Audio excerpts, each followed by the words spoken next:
இனிமே நீங்க எங்க? என்னடா சொல்ற? இந்த சேரியில இனிமே உங்களுக்கு ஓட்டு கிடைக்குமா? அடுத்த பஞ்சாயத்து போர்டு தலைவர் அவன் தான், நீங்க இல்ல. வந்துருவாடா? ஏன் முடியாது? அவன் என்ன சொல்லிட்டு இருக்காங்க? மக்கள் உழைச்சாதான் முன்னுக்கு வர முடியும்னு. பைத்தியக்காரா, இந்த வார்த்தையை சொன்ன எந்த தலைவனாவது இந்த வரைக்கும் நிலைச்சிருக்கானா? பெரும் பெரும் தலைவன்லாம் அடிபட்டதே இந்த ஒரு வார்த்தையை சொல்லிதானடா. புரியாத பயல. அவனுக்கு வரப்ப நீ ஒண்ணும் பேசாத. எல்லாம் நான் பாத்துக்கிறேன். வாங்க வாங்க. அல்ல அடடா, உங்களுக்கு அருவரு இருக்கா? அவன் ஏதோ பேசிக்கிட்டு இருக்கான். எல்லா பையிலும் ஆன வாயை பொழுதுட்டு அவனை பாக்குறீங்களா? அவன் சொல்றபடி கேட்டா நீங்க எல்லாம் உருப்பிடுவீங்களா?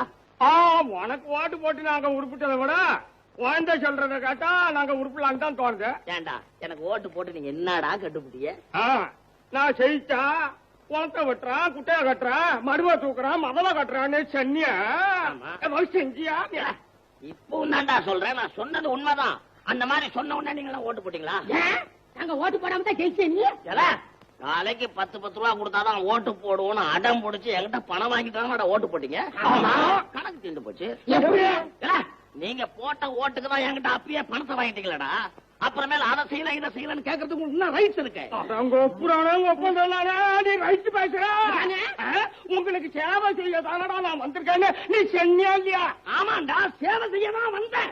படுபாவிங்களா செலவு பண்ண வச்சுட்டீங்களேடா. ஏண்டா, கிணத்துல போட்டுட்டு கடல்லையா தேர முடியும்? ஏதோ ஆன செலவுக்கு வட்டி தேர்ற மாதிரி அதுல எதுல கொஞ்சம் பீராஞ்சி வச்சுக்கிறோம். இது தப்பா?